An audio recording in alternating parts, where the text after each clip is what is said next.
ya memang dari sini sampai nanti ikhtisar pembahasan ini dibawa gitu. Karena kan kita bersengketanya di sini. Makanya saya bilang tadi kita ngoreksi DPP badan, koreksi omset. Tapi kita lupa mendeklarnya di sini. Ya udah nggak ada gunanya.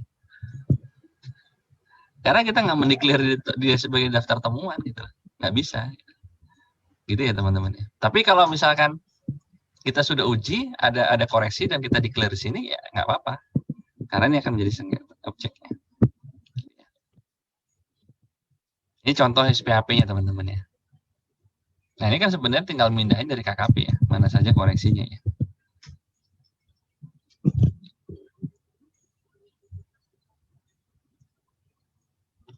Sampai sini ada yang bertanyakan teman-teman?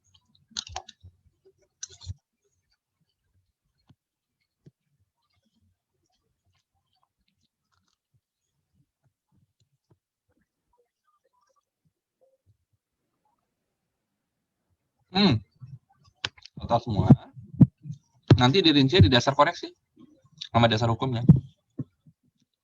Ya, kalau di KKP nanti penjelasannya lah, ya kan?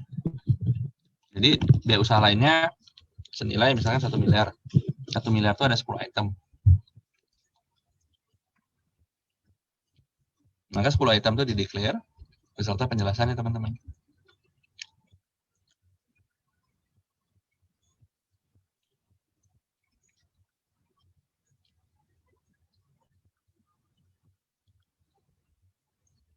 Bisa ngerjain sekitar 10 menitan?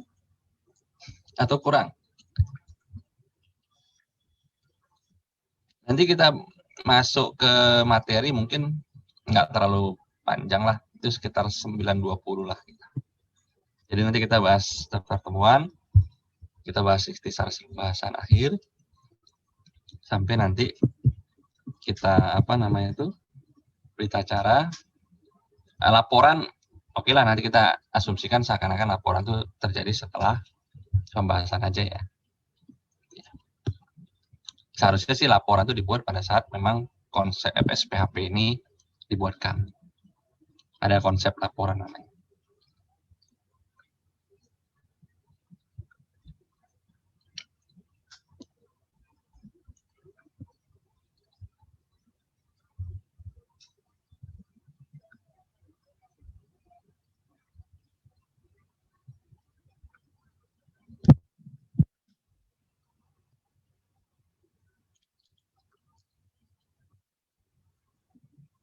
Habis ini cukup jelas mas teman-teman?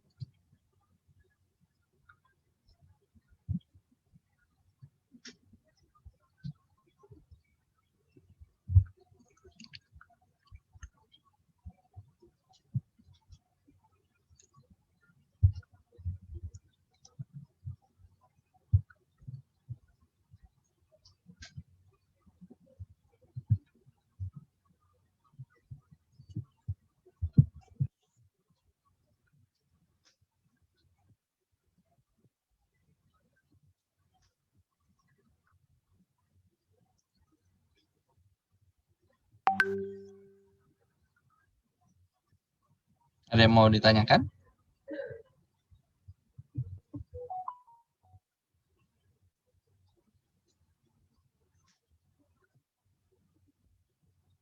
Kalau nggak ada yang mau ditanyakan, saya kasih kesempatan lah sekitar 20 menit ya ke teman-teman untuk membuat SPHP ini. Jadi memang harus dibuat semuanya sama teman-teman ya. Saya khawatir kalau nggak pernah buat, nanti tiba-tiba ujian kah atau apa, gelagapan. Ya, karena nggak terbiasa ya. Jadi saya kasih kesempatan lah. Kalau bisa 15 menit selesai, dan saya selalu standby. Jadi kalau teman-teman ada yang mau ditanyakan, tanyakan aja. Ya. Nanti kita bahas jam berapa nih? 8.45 lah ya. Monggo teman-teman.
Sudah bisa disampaikan teman-teman?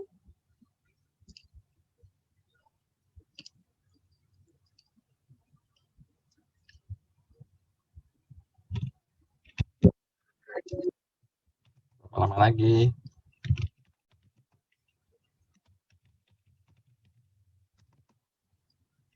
Berapa lama extra time ya?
ada, tapi di KKP yang sebelumnya Pak. Saya lihat singkatannya beda ya. Mas, ini ada link Zoom yang bagus ya tentang international tax avoidance. Yang ini dari Stan. Oh ya.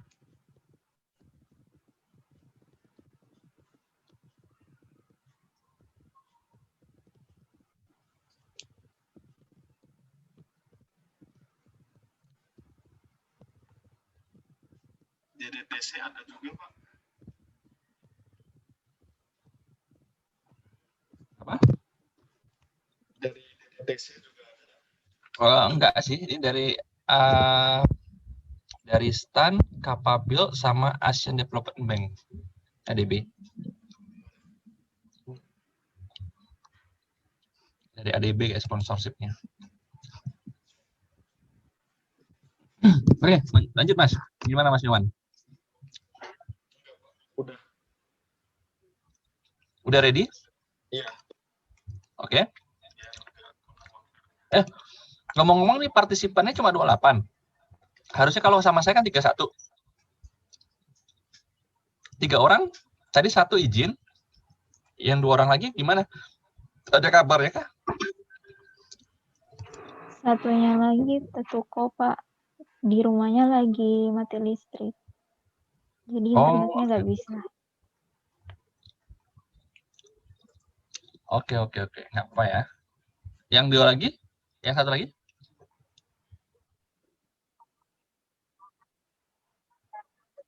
Ya kan harusnya 31 kan sama saya. Ini masih 28.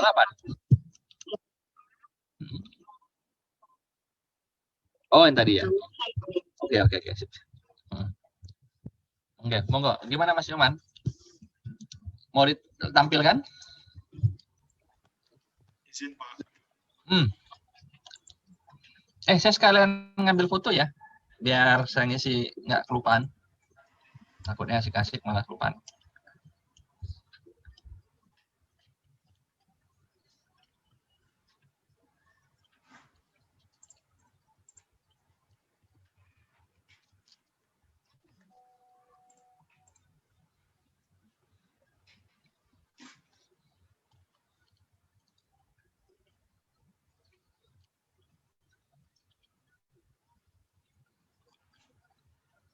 Monggo. Oh iya. Jadi ini Pak, SPHP-nya kan udah keling. Ini yang daftar-daftarnya Pak. Saya tinggal sama denganin ke sel di B7, B8 sama yang B2. Teman-teman, selagi Mas Nyoman memaparkan ini, nanti kalau terjadi perbedaan perbedaan antara yang dilakukan Mas Nyoman, ya, yang dilakukan Mas Nyoman dengan koreksi yang ada di teman-teman, silakan nanti komentar aja, nggak apa-apa ya. Komentar aja. Oke, lanjut Mas Nyoman. Dari yang peredaran usaha kan nggak ada. Agak jauh suaranya Mas Nyoman. Tes. Ya. Dari yang peredaran usaha kan tidak ada koreksi kemarin. Agak kecil banget. Speakernya kok kayaknya ini kekecilan. Iya Pak. Pakai eksternal laptop soalnya ini. Oh iya. Nah ini kencang nih baru. Nah peredaran usaha kan nggak ada koreksi. Tapi tetap ditulis saja telah disajikan secara lengkap. Oh, oke. Untuk HPP ada koreksi, kita ambil dari yang B2 kalau nggak salah ya. B2 kan ada 21, 22.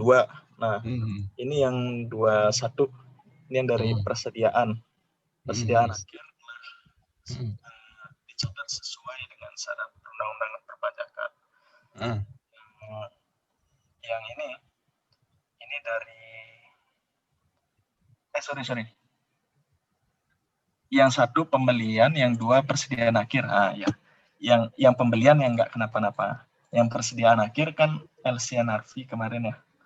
Berdasarkan hasil pengujian, disimpulkan bahwa terdapat koreksi positif atas persediaan akhir sebesar 200 juta karena masih mencadangkan kerugian. Berdasarkan pasal 9 ayat 1 dan 10 ayat 6 Undang-Undang PPH, Pak. Itu koreksi yang dulu ya, waktu pencadangan di persediaan Iya, itu ya? Pak. Oke.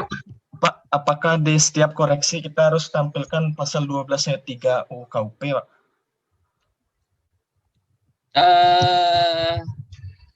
12 ayat 3 itu kan penetapan kalau Iya, Pak. belum terbukti ya. Ada yang tidak sih, tapi ada juga yang tapi gini, bahasanya itu selalu 12 ayat 3 Yungto pasal 9 ayat 1, Yungto pasal 10 ayat 6 gitu aja sih. Namanya Yungto ya, JO. Iya, Pak. Nah, ada yang mencantumkan, tapi ada juga yang langsung ke dasar hukum yang atas koreksi itu. Itu sih. Baik, Pak. Berarti nanti diedit lagi. Nah, untuk yang biaya usaha lainnya, itu ada koreksi. Tetapi ditampilkan di KPP B7 atau B8. Jadi di KPP anaknya udah dibilang gitu juga. Koreksinya dipindah ke yang bagian B7, B8. Nah, ini dia B7 yang penyesuaian fiskal positif. Menurut SPT tidak ada fiskal positif. Menurut pemeriksa kita totalin yang dari biaya dan pendapatan lain-lain. Kalau ada fiskal positif itu totalnya 473.056.000. Nah, terus di sisi kiri di list apa aja koreksi positifnya. Ya. Di sisi kanan penjelasan dan dasar hukumnya. Yang pertama ini yang 15 juta biaya akomodasi pemegang saham. Ya, pokoknya sama dengan itu loh, di copy paste lah bisa dibilang. Ya, memang copy paste memang biasanya. Iya. Lalu yang ini cadangan piutang tidak tertagih. Ya, satu ditanggung perusahaan. Yang ini sambutan HUT kemerdekaan 480.000, sanksi terlambat lapor SPT. Dan biaya entertainment dan sebagainya termasuk lainnya 163 juta dijabarin semua.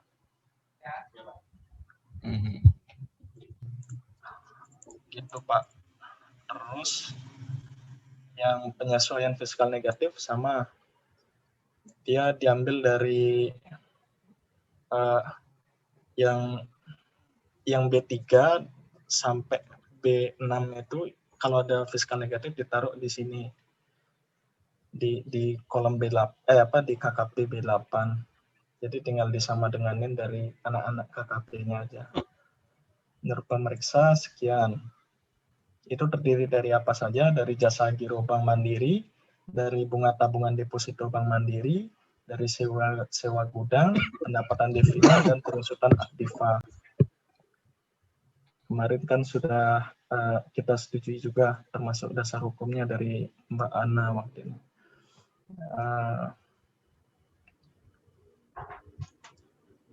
Di bagian bawah yang daftar temuan SPT PPA Badan ada hasil pemeriksaan.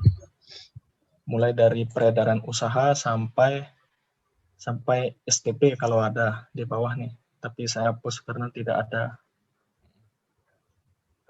PPA Badan. Ini asumsinya pasal 29-nya diakui ya, Mas? Iya, Pak. Kan kurang bayar. Lebih bayar nih posisinya. Minus kan? Kurang bayarnya kan sudah dibayar waktu itu. Nah, itu jadinya lebih bayar. Oh, bahasanya jangan gitu. Orang kan bingung. Kurang bayarnya gini. Sebenarnya di soal itu ini sebenarnya ketidaklengkapan soal sih sebenarnya. Di soal itu kan sebenarnya tercantum tuh pasal 25 saja yang terdeklar ya.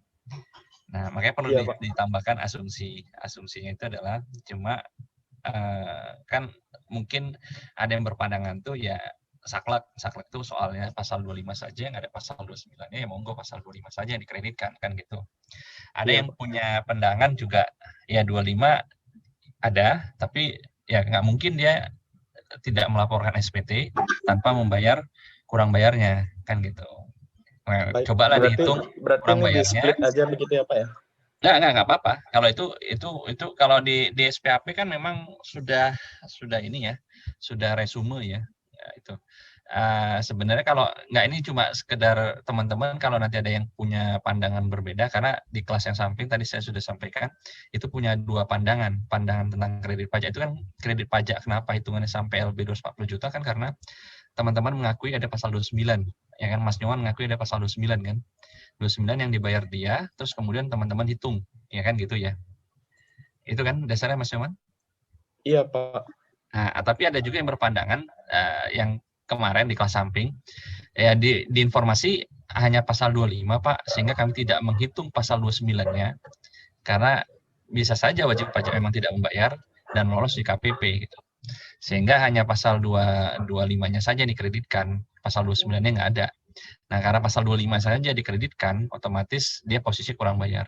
Jadi kalau teman-teman yang punya nanti mengerjakannya dengan pandangan 1 dan pandangan 2, nggak ada masalah. Jadi, tapi di state aja asumsinya apa. Karena soal bisa jadi memang ada kekurangan. Itu hanya kekurangan informasi pada soal, sehingga itu dilengkapi dengan asumsi. Ya, jadi kalau yang punya pandangan 1 tadi seperti Mas Nyoman itu memakai asumsi 29 tidak ada di soal, tapi mencoba untuk menghitung pasal 29-nya, ya, sehingga dari dihitung pasal 29 itu seakan-akan wajib pajak sudah membayar pasal 29-nya sebelum menyampaikan SPT. Sehingga apa yang sudah dibayar wajib pajak itu menjadi haknya wajib pajak dan dikreditkan, sehingga total kredit pajak wajib pajak menjadi 2,478 miliar ini, ya. Nah, tapi ada juga yang berpandangan nanti tidak mau menghitung pasal 29-nya, sehingga data yang ada tersedia di soal itu hanya pasal 25, hanya 25 saja yang dikreditkan. Ya monggo, dua-dua sama saja. Ini kalau nanti teman-teman cara ngitungnya. Oke, lanjut. Ada sampai di perhitungan PPh Badan, teman-teman ada yang mau ditanyakan terkait dengan perhitungannya Mas Nyoman? Pak, izin bertanya, Pak. Oh, monggo. Jadi tuh kayak yang tadi yang misalnya penyesuaian fiskal positif sama negatif itu harus dirinci per akunnya gitu ya Pak ya? Oh, pasti kalau di SPAP pasti, karena biar wajib pajak tahu apa yang dikoreksi itu, kemudian dia akan menyiapkan memang itu yang dikoreksi atau enggak. Maksudnya menyiapkan bukti memang itu layak dikoreksi atau enggak. Kan nanti ada berita setelah ini kan ada apa namanya? Ada pembahasan kan, closing conference toh. Pas saat closing conference itulah yang dibahas temuannya apa, kemudian wajib pajak bisa menyangka atau enggak, atau menerima atau menolaknya, kan itu ya. Jadi perlu dirinci memang. Ini bentuk transparansi dari pemeriksa pajak ketika dia melakukan koreksi. Gitu. Ya, makasih Pak. Ya, monggo. Ada lagi teman-teman?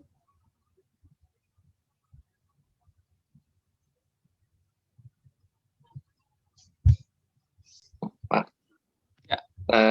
Melanjutkan sama pertanyaannya Andin, tapi kan di B3 itu kayak kita misal biaya itu tetap dilakukan pengujian, cuma kan emang kalau pengujian atas biaya nanti kalau ada masalah di penghitungan aja kan berarti larinya ke B7 itu tadi. Terus sedangkan di B3 kan udah dijelaskan kalau oh ternyata salah perhitungan atau segala macam itu atas penjelasan tersebut dijelaskan 2 kali di B3 dan B7 atau sama kayak Anan tadi. Jadi yang B3 itu murni ya nanti dijelaskan di B7 kayak gitu Pak. Terima kasih.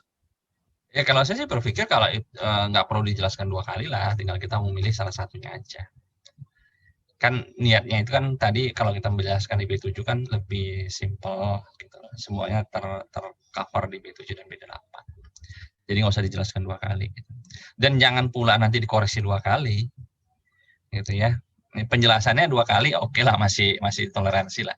Tapi kalau misalkan tiba-tiba teman-teman mengkoreksi 2 kali ketika di SPHP, nanti bingung juga wajib pajaknya atas hal yang sama dikoreksi 2 kali. Oke. Ada lagi teman-teman?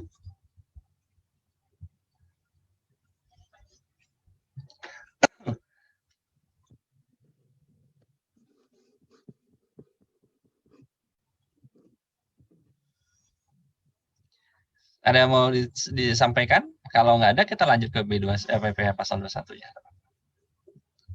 Oke, lanjut Mas Nyoman. Baik Pak. Sekarang di bagian B, PPh pasal 21, dari objek pajaknya sudah ada koreksi, di mana menurut SPT wajib pajak itu sebesar Rp283.800.000. Sementara menurut pemeriksa 278 juta.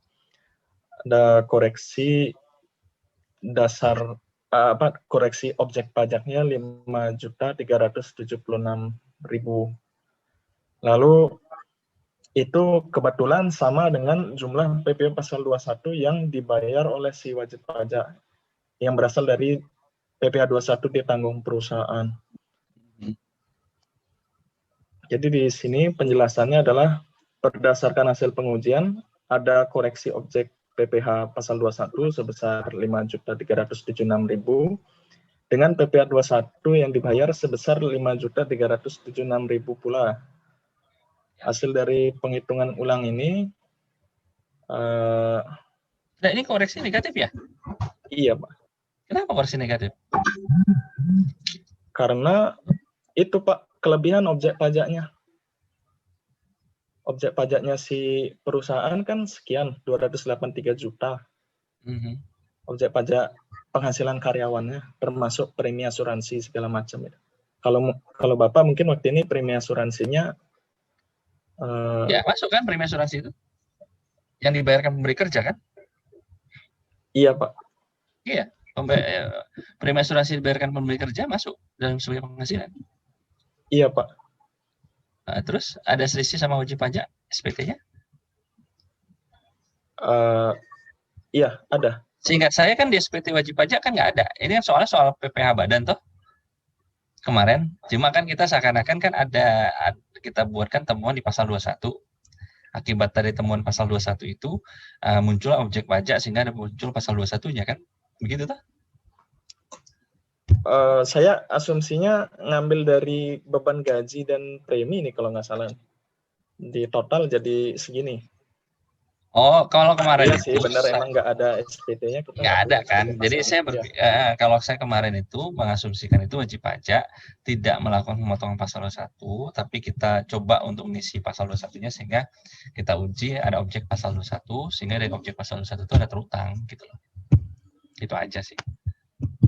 Berarti di bagian objek 0, Pak, ya, 0 dari wajib pajak.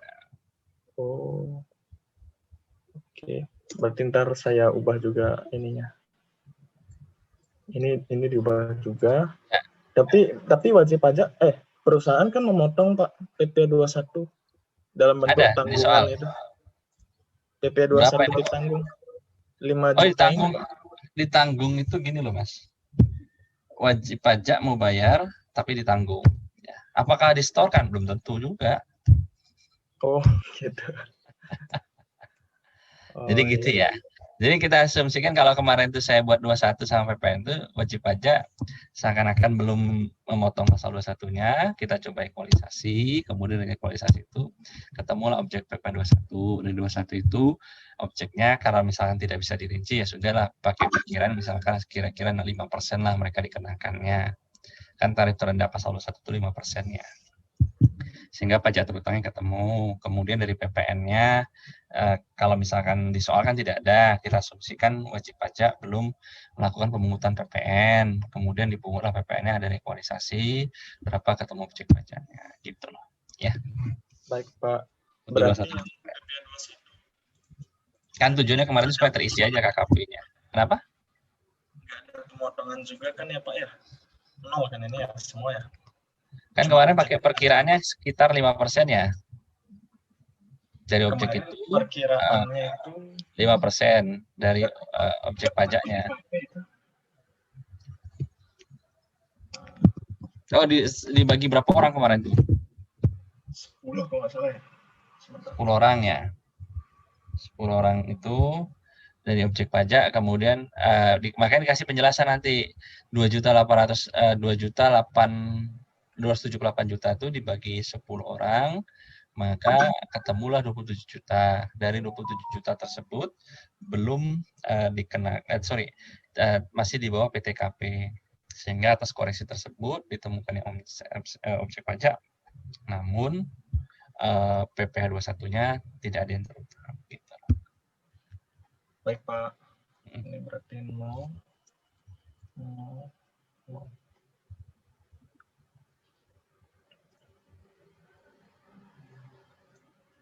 Itu bagian PPh 21. Lanjutnya ke PPh 23.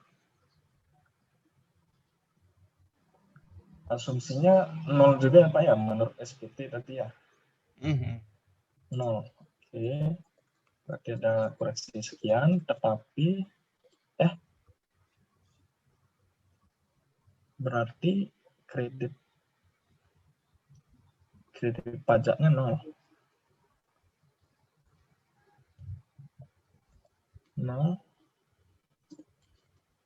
Enggak, kan udah dipotong kemarin di soalnya.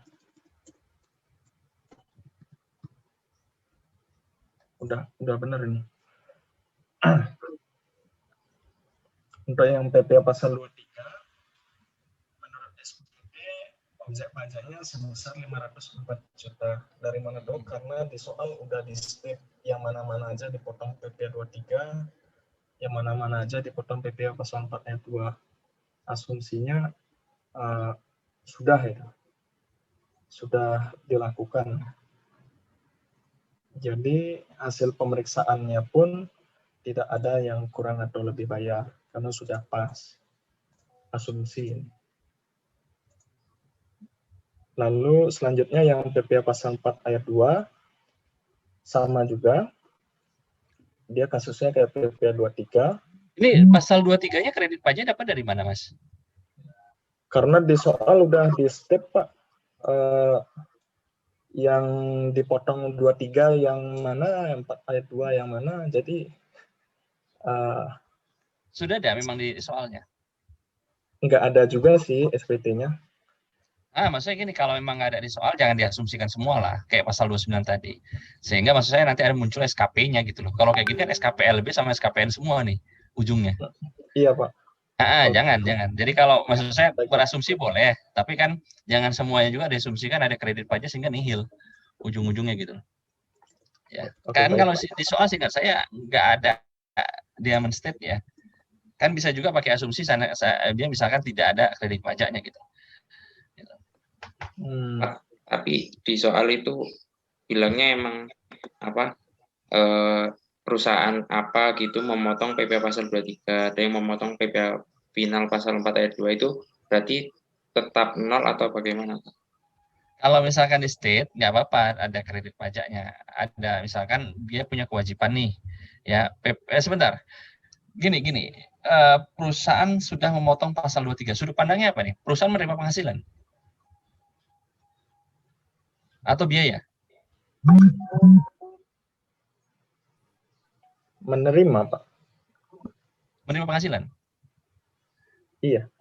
Gini teman-teman. Jangan sampai salah ini loh ya. Yang kredit kan yang penghasilan. Iya, jadi gini teman-teman. Ini kita bicara objek pajak atau kredit pajak nih. Jangan kebalik loh ya. Yang tadi dibicarain sama Mas Rizky. Oh iya benar ya. Yang dibicarain sama Mas Rizky itu kredit pajak. Kita kan nggak, PPh pasal 23 yang di bagian C ini, KKP-C ini bukan kredit pajak loh teman-teman. Ini objek. Objek itu berarti sudut pandangnya siapa yang memberikan penghasilan, itu yang memotong. Oh iya. Jangan ketukar gitu. Makanya saya tadi ya gitu loh. Kalau kredit pajak kan udah kita bahas tadi di PPh Badan. Iya Pak. Aduh. Ya. Salah ini ada. Itu maksud saya. Jangan sampai ketukar gitu loh. Ini yang memang agak dikhawatirkan. Prinsip PPh itu siapa yang membayarkan itu yang memotong. Berarti sudut pandangnya siapa yang membayarkan itu yang memotong. Berarti punya kewajiban. Kewajiban ini yang kita hitung. Itulah menjadi nanti objek pasal 23. Gitu. Nah, PPN, siapa yang menyerahkan? Itu yang memungut. Itulah yang nanti menjadi kita hitung kewajibannya. Tapi kalau dia punya pajak masukan, kreditkan.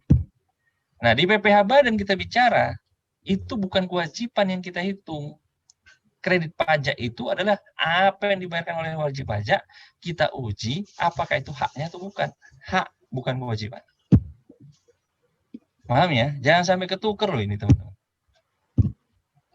Baik Pak, berarti saya bertanya kalau gitu Pak, untuk sanksi administrasinya bagaimana Pak? Kita buat, ini belum sanksi administrasi SKPKB ya Pak ya? Itu kan harusnya dihitung langsung. Dihitung langsung. Ya? Langsung. Oh, berarti kita pakai sampai bulan kapan Pak berarti? Sampai bulan pas ini dibuat? Kemarin kita sempat di awal-awal soal itu pernah dibahas nggak? SKP diterbitkan kapan?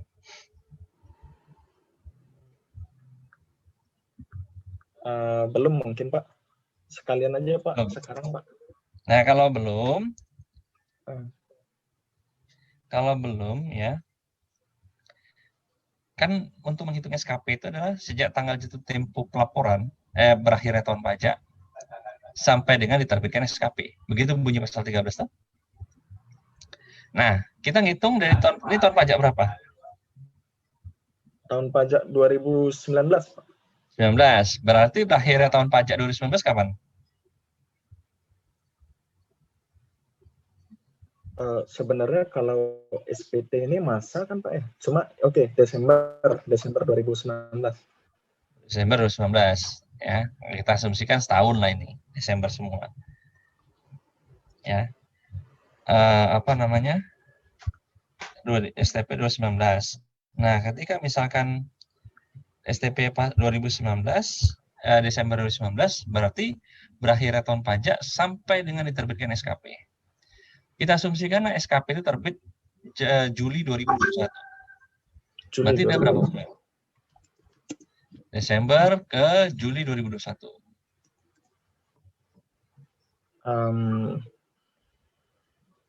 12, 6, 18.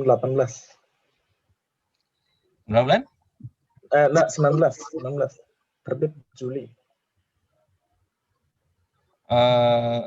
Desember ke Juli.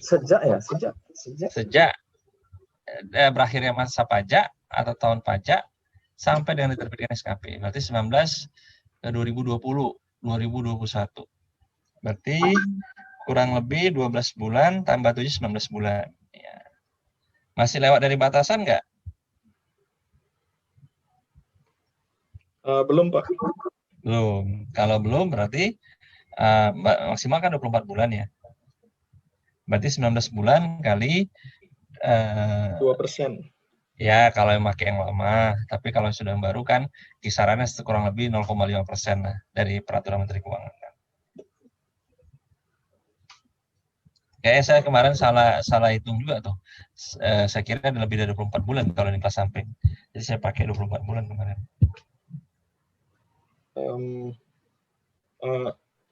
Sekalian Pak, saya agak lupa nih. Sejak berakhirnya tahun pajak itu artinya sejak 31 Desembernya apa 1 Januari Pak?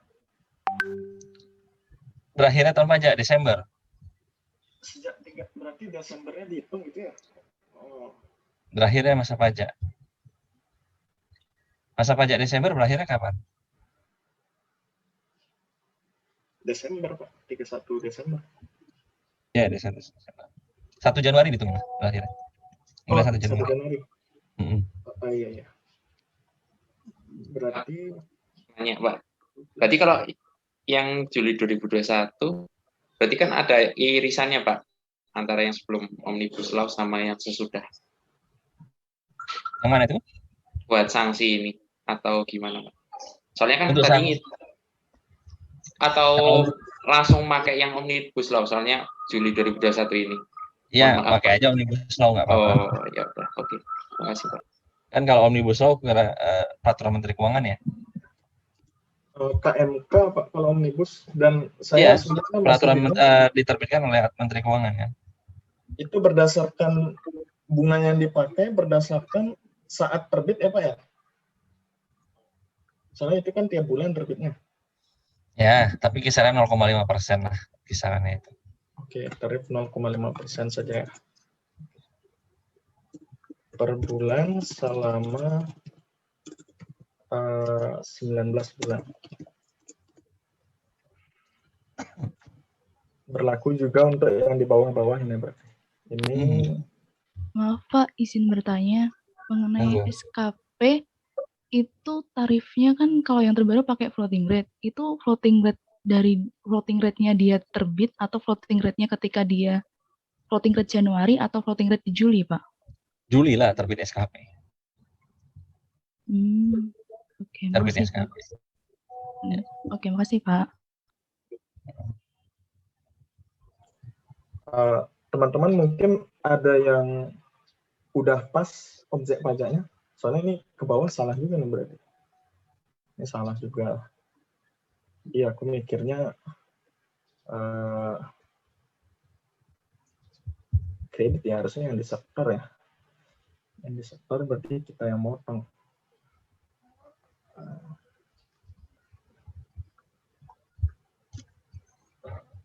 Rupiah final.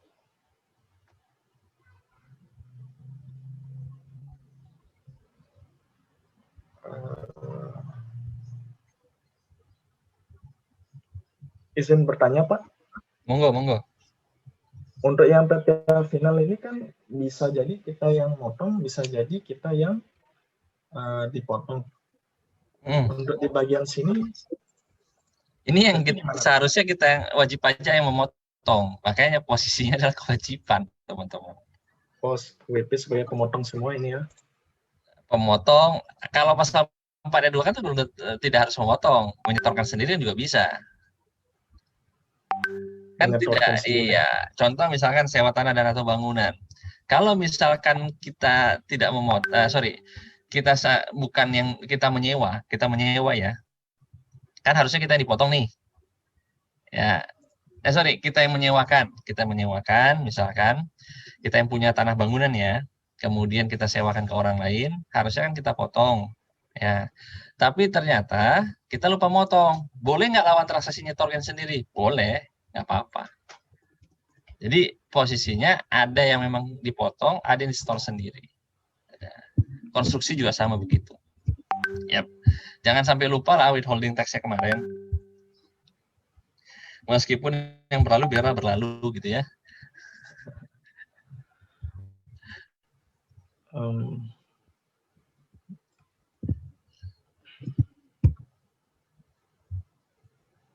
Nah, untuk yang PPN, asumsinya 0 juga ini. Asumsi 0.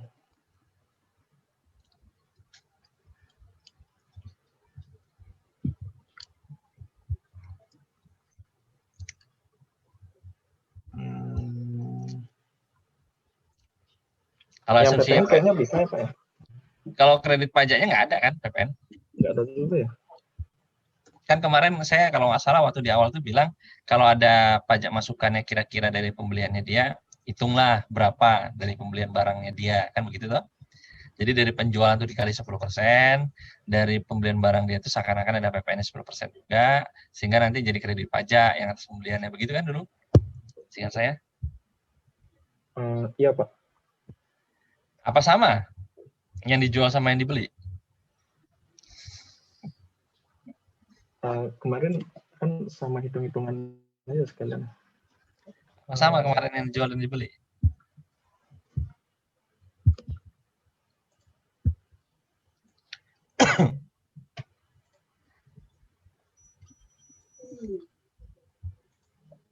Ini Pak. Mana? Belum muncul. Harus asumsi juga sih ini. Ya, asumsi kan kemarin saya sebutkan tuh. Pembelian, ya. Pembelian barang dia berapa tuh? Pembelian barang dia berarti ini dikali 10 aja, 37 miliar 632 juta. Itu pembelian barangnya? Iya Pak. Nah, ya udah berarti PK dia kan dari omset, PM dia seakan-akan dari pembelian. Iya Pak. Nah, kasih asumsi seperti itu ya. Baik, Pak. Terus kemudian selisihnya berapa itu?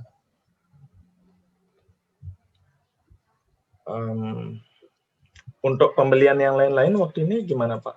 Waktu ini seingat saya juga deh. Ada, nggak apa-apa kalau bisa Ya. dihitung. Yang kira-kira jadi objek PPN dan dia kita asumsikan membelilah, belinya dari PPN. Nah, ini sisanya selisih kurang bayar sekian. Nah, coba berapa itu total? 12.280. Kurang bayar masih? Iya. Nah, tapi ini kan versi SPT-nya dia bukan? Enggak ya? Yang mana? Jadi Atau gampangnya gini aja deh, kita pakai Omnibus Law. Jadi kalau misalkan dia tidak memungut PPN atau kita daftarkan PPN PKP secara jabatan, itu kan berdasarkan hasil pemeriksaan boleh didim PPN masukannya sebesar 80% toh. Kalau di Omnibus Law. Kalau berdasarkan hasil pemeriksaan dia bukan PKP, kemudian batasan menjadi PKP-nya sudah terlewati, maka untuk yang pertama kali menjadi PKP itu boleh mendim PPN masukannya sebesar 80%. Kita pakai Omnibus Law aja. Jadi PK-nya, ini seakan-akan wajib pajaknya belum PKP, kita PKP-kan secara jabatan, kemudian kita hitung penyerahannya berapa, ya 48,568 dikurangin batasan tidak dikenakan PPN itu 4,8 miliar. Berarti 48 M ini dikurang 4,8 M. Berarti ketemunya sekitar berapa tuh? 39 miliar something lah. Kan cara menghitungnya seperti itu. Kalau seandainya kita anggap ini PKP ditetapkan secara jabatan ya.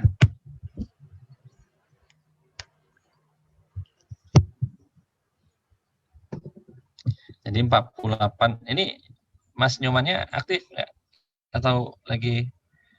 Oh, aktif. Nah, jadi 48,568 ini, kalau cara menghitungnya itu tentang batasan PKP itu kan 4,8. Jadi kita asumsikan wajib pajak ini belum PKP, dan berdasarkan hasil pemeriksaan kita seharusnya ditetapkan secara PKP. Nah, ditetapkan secara PKP, jadi 48,568 ini dikurangin dengan 4,8 miliar, ketemunya sekitar berapa tuh? 39 miliar something lah, hampir 700 sekian ya, 49 miliar 700 something lah ya. Nah, itu kemudian itu menjadi DPP PPN-nya. DPP PPN-nya kemudian 39, something miliar itu berarti PK-nya itu 3,9 M, PM-nya sesuai dengan Undang-Undang Omnibus Law itu kan bisa didim 80% kalau dia baru didaftarkan jadi PKP pertama kali ditetapkan secara jabatan. Nah, ketemu nanti kurang bayarnya. Kurang bayarnya ketemu, sanksi administratifnya nanti pasal 13 ayat 1 huruf D ya, PKP secara jabatan itu ya. Paham? Mulai nggak paham di ininya Pak, selisih 4,8 M itu. Kenapa? PMK 68 itu tahun 2010 cara ngitungnya. Coba aja searching PMK 68. Meskipun itu PMK yang telah dirubah, tapi dirubah itu batasannya aja dari 600 juta menjadi 4,8 miliar. Tapi cara menghitungnya nggak berubah dia. Berarti saya stop sharing dulu Pak ya? Boleh.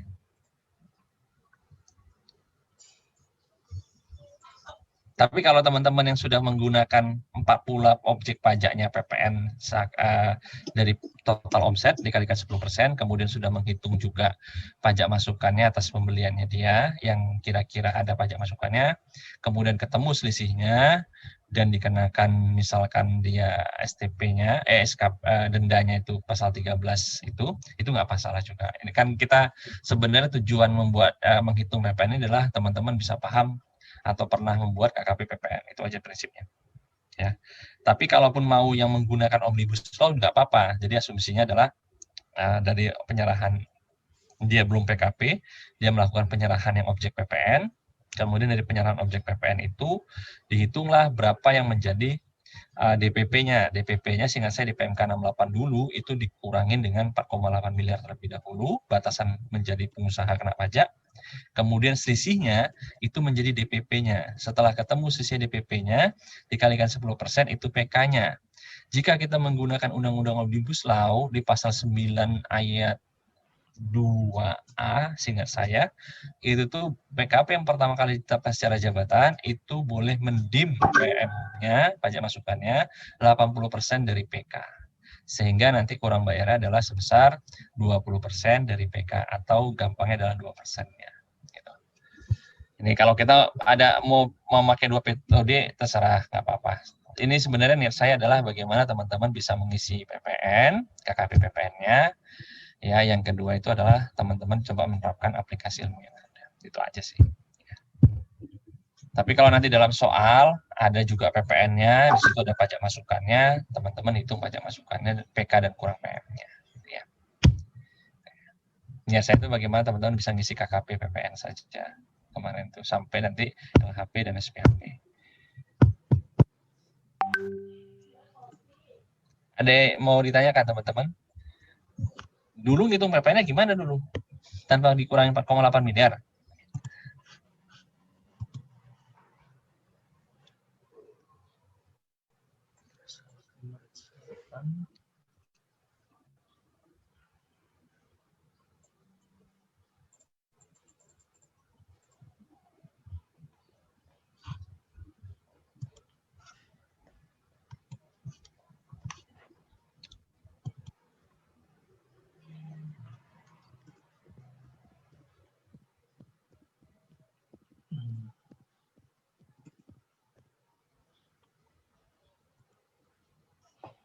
Induk.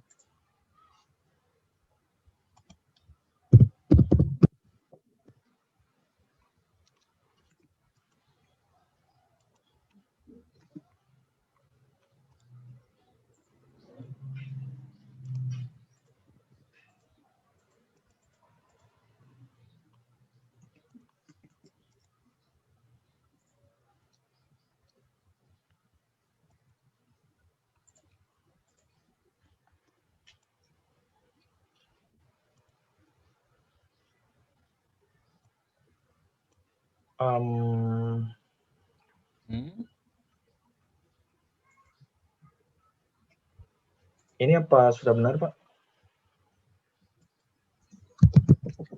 Nah.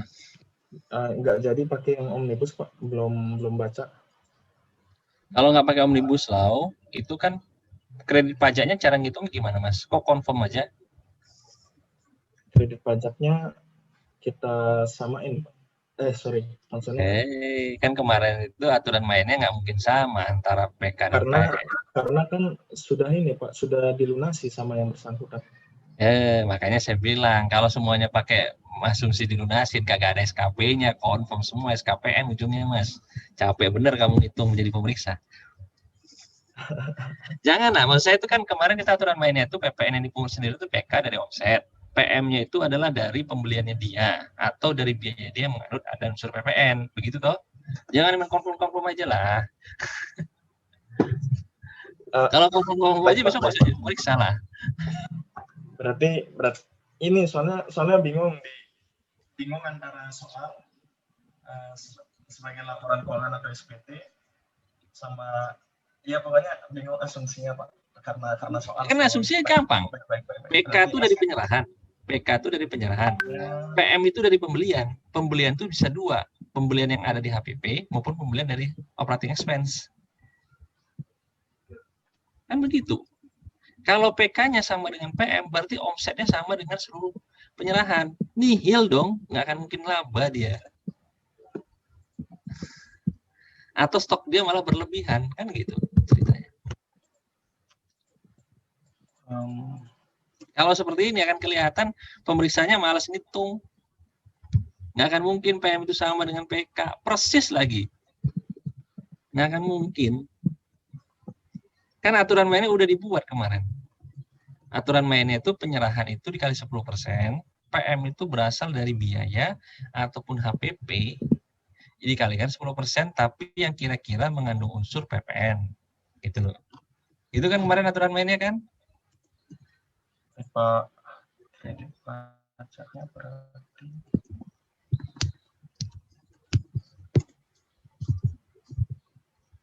ini ya berarti apa ya? Itu 3,8 itu dari mana? WP 0, Mas. Karena kan kita tetapin secara jabatan ini. WP itu 0. WP 0. Hmm.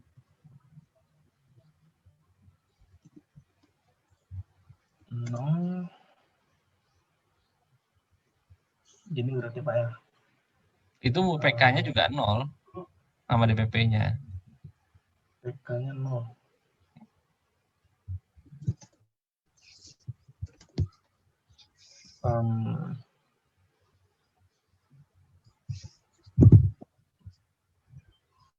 Berarti Sanksinya belum dihitung. sanksinya belum. Tadi sanksi mana? Yang PPN.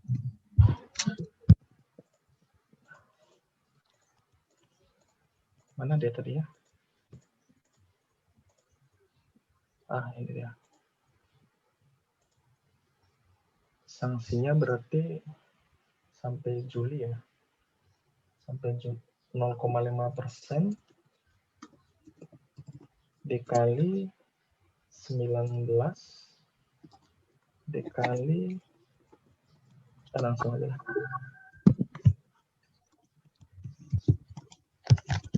19 dikali ini. Begini berarti Pak ya.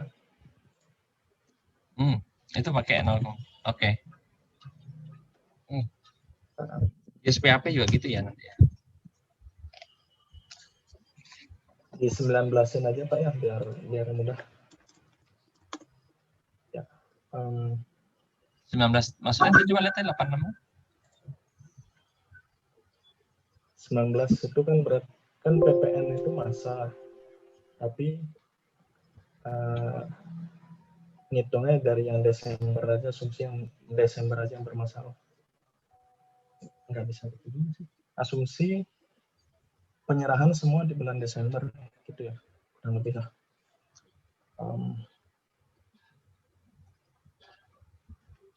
Ini 0, 0, 0.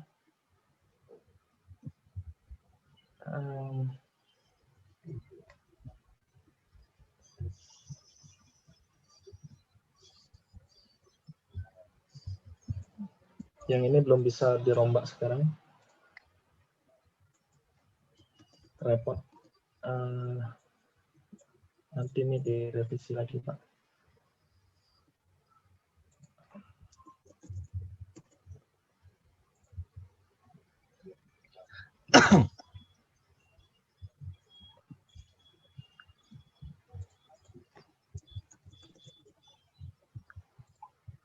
Ya.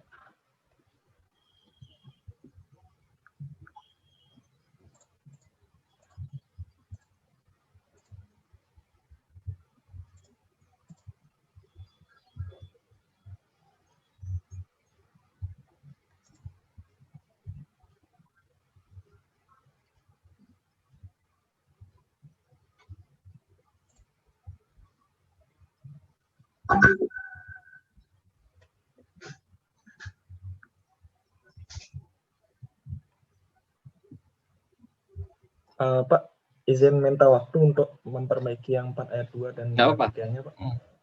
Baik, Pak. Stop share. Sembari ini saya foto dulu ya, Mas.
Oh iya Pak, sekalian bertanya Pak.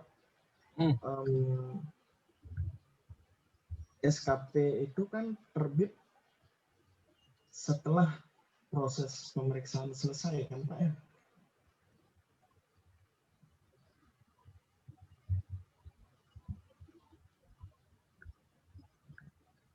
Kenapa, sorry? SKP itu kan terbit setelah proses pemeriksaan selesai. Oh iya, Setelah udah proses LHP ini kan. Sudah sampai ini, apa namanya itu, pembahasan sudah selesai, setuju nggak setuju WP sudah diketahui.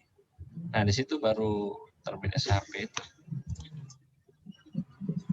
Berarti misalnya pas proses itu di ujung bulan dia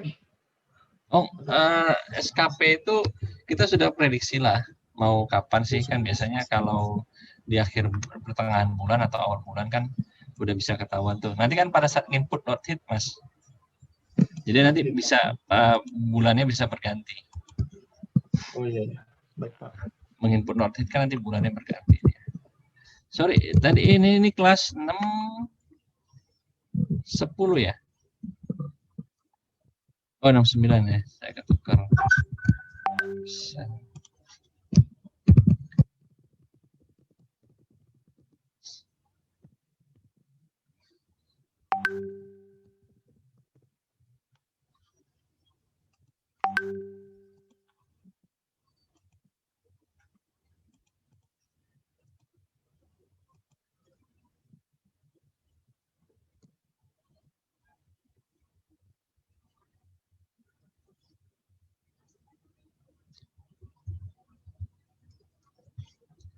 Katanya lagi down sih sistemnya.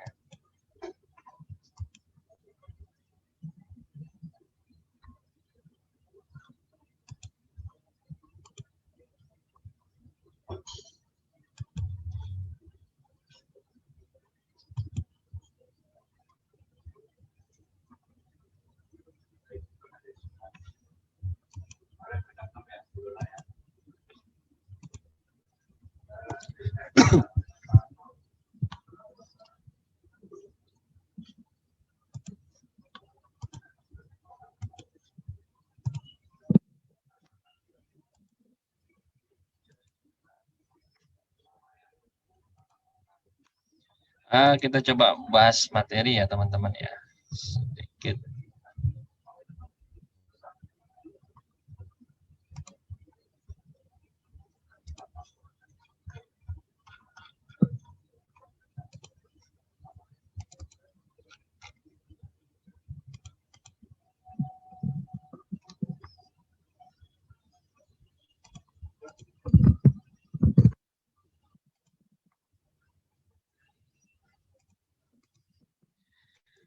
Oke, nah penyelesaian pemeriksaan, usulan bukber dan penangguhan pemeriksaan. Nanti teman-teman dilanjutkan yang tadi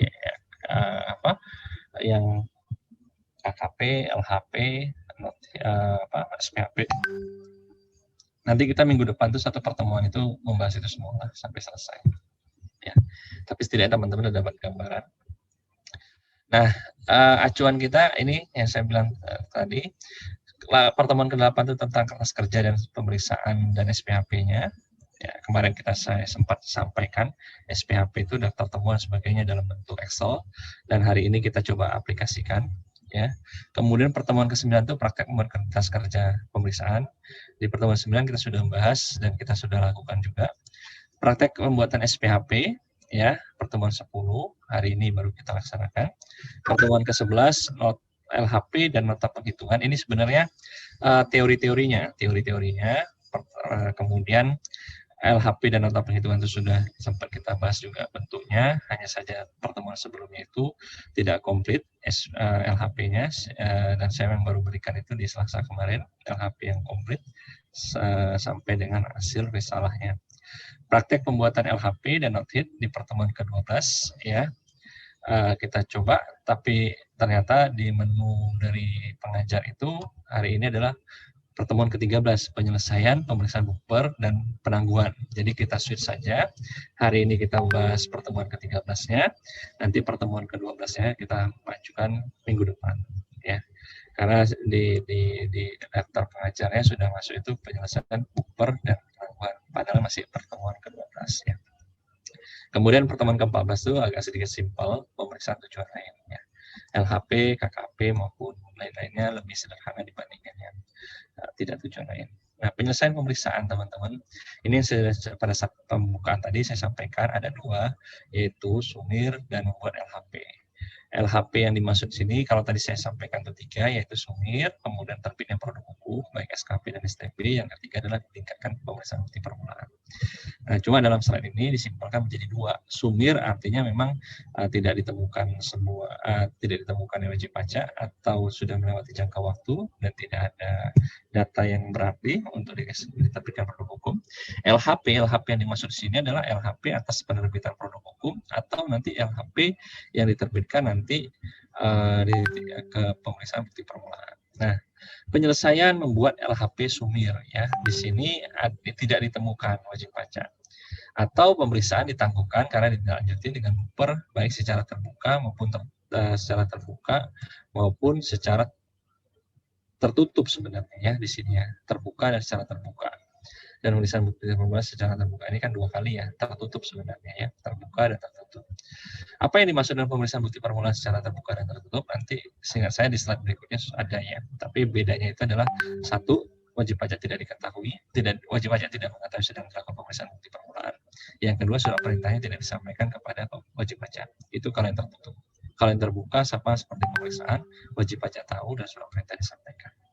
Pemeriksaan ditangguhkan karena ditindaklanjuti dengan penyidikan sebagai tindak lanjut pemeriksaan bukti permulaan secara tertutup dan penyidikan tersebut dihentikan karena memenuhi ketentuan sebagaimana pasal 44B.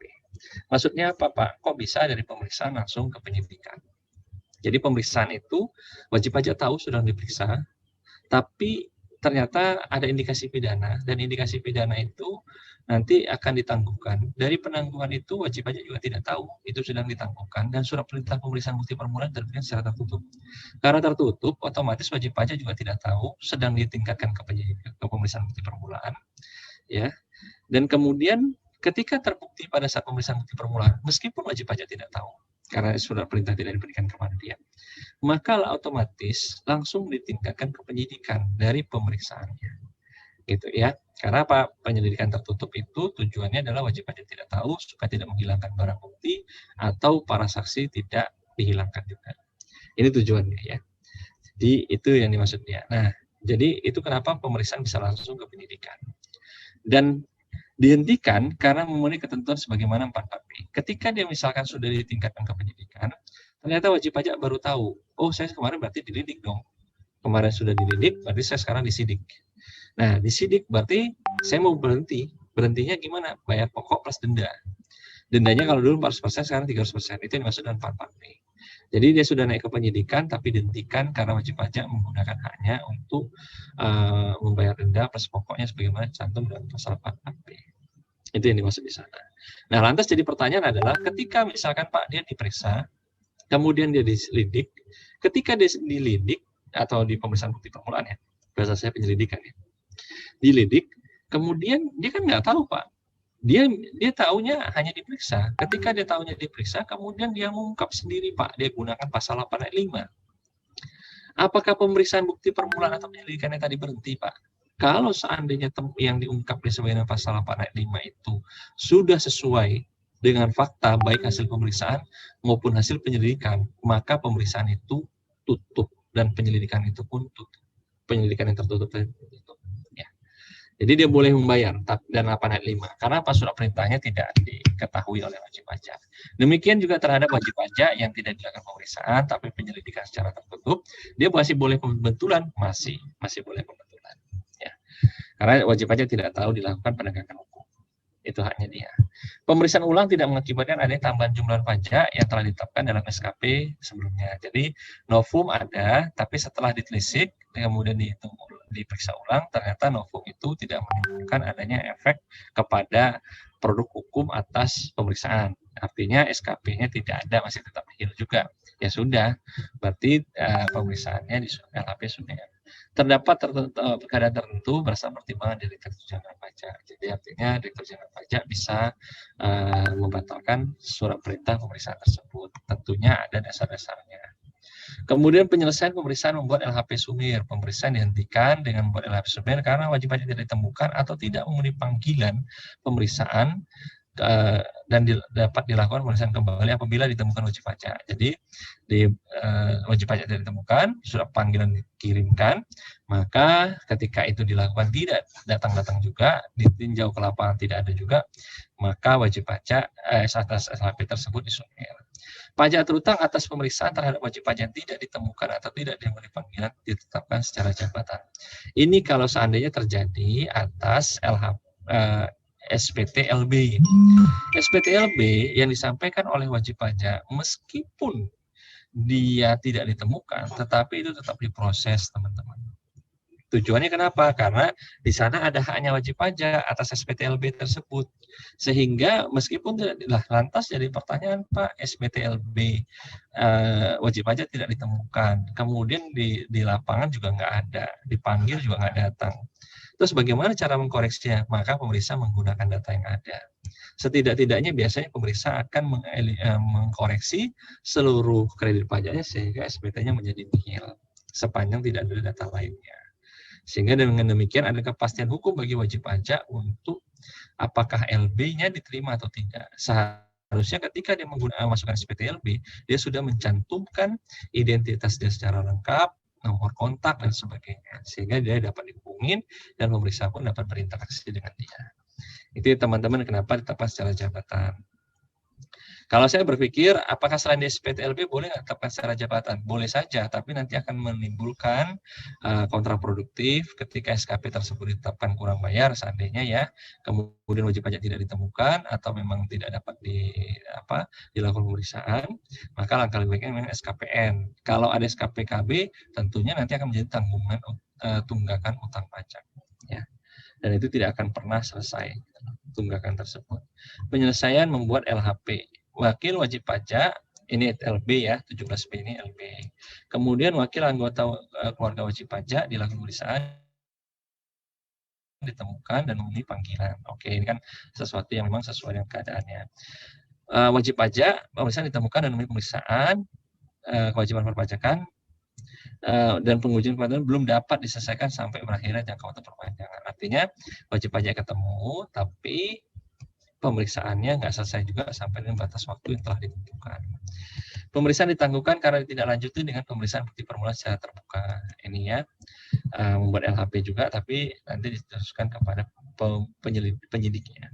Pemeriksaan ditangguhkan karena tidak lanjuti penyidikan sebagai tidak lanjut pemeriksaan permulaan tertutup. Tadi yang sudah saya jelaskan ya. Kenapa bisa langsung ke penyidikan? Karena pemeriksaannya bukti permulaan secara tertutup, sehingga wajib pajak tidak tahu, dan dari pemeriksaan seakan-akan langsung ke penyidikan. Padahal ada penyelidikan secara tertutup, namun wajib pajak tidak tahu. Kemudian penyelesaian pemeriksaan melebihi jatuh tempo. Ini tadi yang di atas ya. Pemeriksaannya sudah SPHP, 7 hari kerja sejak terakhirnya, perpanjangan sudah ada, harusnya kan diterbitkan SPHP ya. Dan pembuatan tahapan lanjutan LHP. Jadi tetap ada SPHP, tetap dibuatkan meskipun jangka waktu berakhir, tetap dibuatkan. Tapi wajib pajak bisa nggak Pak melakukan gugatan? Bisa saja ya. Itu tadi kenapa dibuatkan LHP-nya jadi semua LHP Sumir ya. Usulan pemeriksaan untuk menguji kepatuhan dapat diusulkan pemeriksaan bukan secara terbuka, pemeriksaan penyelidikan secara terbuka apabila adanya indikasi tindak pidana ya teman-teman. Pemeriksaan tersebut ditemukan indikasi pidana sebagaimana dimaksud pasal 38 ke belakang, dan itu indikasi tindak pidana itu tidak boleh di SKP, sehingga diusulkan pemeriksaan bukti permulaan secara terbuka. Wajib pajak menolak dilakukan pemeriksaan. Kalau saya sih lihat bukan dilakukan pemeriksaan pasal 3637 ya, saya lupa. Sehingga saya pasal 29 ya. Menolak dilakukan pemeriksaan terhadap wajib pajak tersebut dilakukan perhitungan secara jabatan. Bisa dua exit ya teman-teman. Dia dihitung secara jabatan atau diusulkan jadi pemeriksaan bukti permulaan. Kalau dia menolak untuk dilakukan pemeriksaan. Dalam hal pemeriksaan dilakukan merupakan pemeriksaan atas permohonan pengembalian, maka pemeriksaan itu diharapkan ya selesai sebelum harus memperhatikan jangka waktu LB-nya. Ya. Pemeriksaan bukber dan penyidikan. Jadi pemeriksaan ini adalah penegakan hukum administratif, sanksinya SKP, terdapat indikasi pidana masuk ke bukber. Ya, pemeriksaan bukber atau disengkat dengan penyelidikan. Ya, kalau indikasi bukber penyelidikan yang cukup kuat buktinya, maka ketika penyelidikan ini dianggap cukup kuat, maka haknya wajib pajak masih ada untuk 8 ayat 3. Kalau wajib pajak tidak menggunakan haknya 8 ayat 3, maka terdapat bukti dan wajib pajak tidak menggunakan haknya, maka ditingkatkan ke penyidikan. Bila tidak cukup bukti, maka dikembalikan lagi ke pemeriksaan. Ya, indikasi tindak pidana tersebut, ini yang dilanggarnya 38, 39, dan 39A. 38 itu hanya 2 pasal, tidak menyampaikan SPT atau menyampaikan SPT-nya tidak benar, tapi perbuatannya adalah alpa, bukan sengaja. 39 hampir sama dengan 38, hanya saja dia perbuatannya sengaja. Sengaja tidak menyampaikan SPT atau menyampaikan SPT-nya tidak benar beserta keterangannya. Kemudian dengan sengaja tidak mendaftarkan diri untuk dibuka sebagai PKP atau NPWP. Kemudian dengan sengaja menunjukkan pembukuan yang tidak. Nah, ini dia semua. Tidak menyimpan dokumentasi pembukuan di Indonesia, tidak menyelenggarakan pembukuan di Indonesia, memperlihatkan pembukuan seakan-akan palsu yang seolah-olah benar, tidak potong dan tidak pungut. Ya. Ini dia. Bukber, perbuatan, ya, tulisan atau ini pengertian-pengertian saja ya. Oke, saya lewatin. Bukber terbuka dan tertutup tadi sudah saya jelaskan secara singkat. Terbuka itu pasti untuk pasal 17B, LB. LB tidak mungkin dia tertutup, pasti dia terbuka. Pemeriksaan bukbernya. Kemudian pemberitahuannya diberikan kepada wajib pajak kalau di bukber. Ya, karena terbuka dia harus disampaikan kepada wajib pajak sehingga wajib pajak tahu. Kemudian selesaikan jangka waktunya 12 bulan sejak pemeriksaan bukber dan dapat diperpanjang 2 tahun. Pemeriksaan bukber secara tertutup wajib pajak tidak tahu. Namun bisa diperpanjang, bisa. Penangguhan pemeriksaan itu berarti penangguhan pemeriksaannya dibuatkan ada 2. Pemeriksa membuatkan penangguhan atas pemeriksaan pajaknya, penyidik juga membuat form penangguhan yang ditandatangani nanti pemeriksa, penyidik, dan wajib pajak juga. Ya, dalam hal usulan secara terbuka disetujui oleh pejabat berwenang, maka pemeriksaan ditangguhkan untuk laporan kemajuan sampai dengan bukber selesai kepada wajib pajak dan mengungkapkan ketidakbenaran, diselesaikan dengan penerbitan SKPKB. Tapi yang penerbitan SKPKB untuk bukber ini kan dahulu atas perbuatan 38 alpa pertama kali, dan itu nanti bisa di SKP dengan 13A. Sejak Undang-Undang Omnibus Law pasal 13A itu sudah dihapus, teman-teman, sehingga untuk poin 2 ini sudah tidak lagi berlaku. Pemeriksaan bukti permulaan secara terbuka dihentikan karena wajib pajak meninggal dunia. Jadi ada buktinya ya, tapi personnya meninggal dunia, sehingga atas meninggal dunia itu dihentikan. Secara terbuka dihentikan karena tidak ditemukan adanya bukti tidak pidana, atau penyidik ditingkatkan ke penyidikan, tapi sampai dengan penyidikan ternyata 44A. 44A itu adalah dinyatakan tidak cukup bukti, atau yang kedua wajib pajak tersebut meninggal dunia. Atau dia menggunakan 44B, dia membayar pokok plus denda. Atau adanya putusan pengadilan ketika penyidikan cukup kuat, dia tidak meninggal dunia, ya, kemudian tidak membayar juga pokok plus denda, maka atas tindak pidana tersebut dimasukkan ke pengadilan. Nah, ternyata putusan pengadilan atas tindak pidana tersebut telah memiliki kekuatan hukum tetap dan telah diterima oleh Direktur Jenderal Pajak. Penangguhan pemeriksaan harus diberitahukan secara tertulis kepada wajib pajak. Pemberitahuan secara tertulis tersebut bersamaan dengan pemberitahuan pemeriksaan bukti permulaan secara terbuka. Itu saya sampaikan tadi. Penyidiknya membuat penangguhan, pemeriksanya membuat penangguhan. Nah, pada saat itu mau disampaikan surat perintah pemeriksaan bukti permulaan secara terbuka, maka di situ ada 3 pihak, yaitu pemeriksanya, penyidiknya, dan wajib pajak. Masing-masing saling tanda tangan. Kemudian dokumen tersebut ditangguhkan, diserahkan kepada pemeriksa bukti permulaan, dan barang berita acara tangguhkan. Follow up penangguhan pemeriksaan. Follow up-nya berupa apa? Ketika pemeriksaan bukti permulaan itu selesai dilaksanakan, maka wajib pajak, maka dikembalikan berkas itu kepada pemeriksa. Maka pemeriksa mempunyai waktu 4 bulan untuk melakukan pengujian setelah hasil pemeriksaan bukti permulaan itu diterima.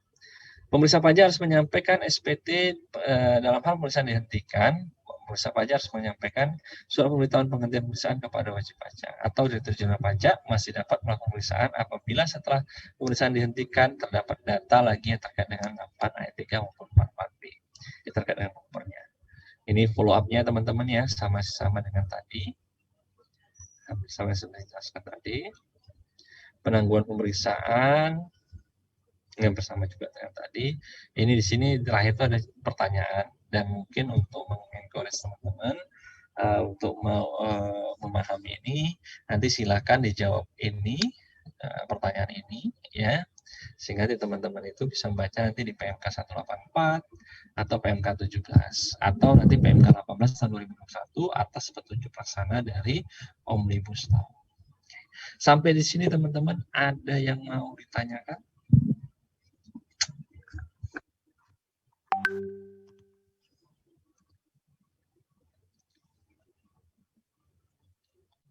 Ini slide-nya sudah saya kasihkan ya sejak dari awal kan?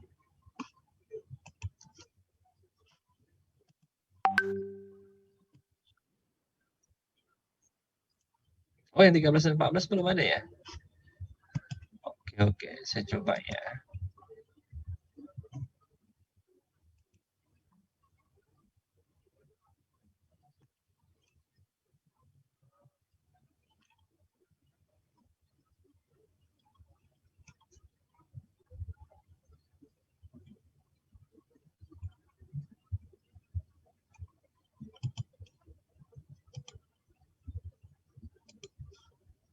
Tiga belas dan 14 ya belum ya?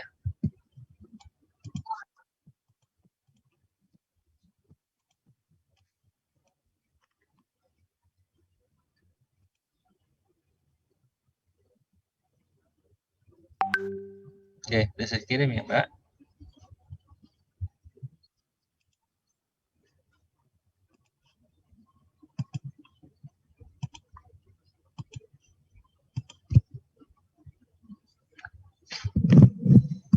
Sampai di sini teman-teman ada yang mau ditanyakan atau yang mau didiskusikan?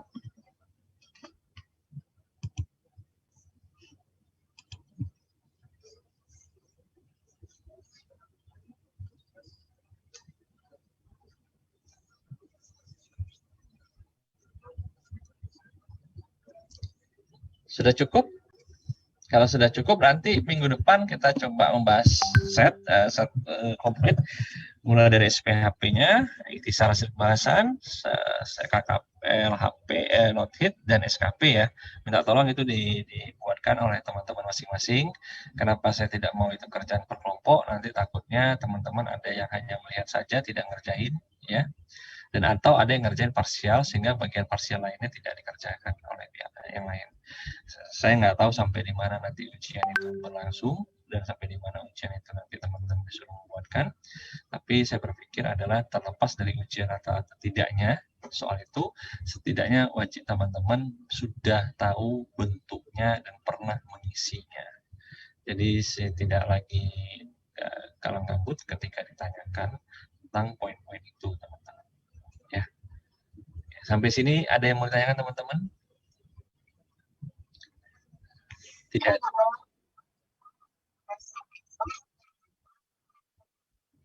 SKP noted, ikhtisar hasil pembahasan, itu kan sudah satu set ya di dalam dokumen yang setelah saya berikan kemarin ya. Itu aja teman-teman ya. Oke, kalau nggak ada lagi yang mau ditanyakan atau yang mau didiskusikan, saya cukupkan pertemuan hari ini. Semoga teman-teman tetap sehat selalu. Ya, sampai ketemu minggu depan. Selamat pagi. Assalamualaikum warahmatullahi wabarakatuh. Waalaikumsalam warahmatullahi wabarakatuh. Terima kasih Pak. Terima kasih Pak. Sama-sama, saya izin live ya.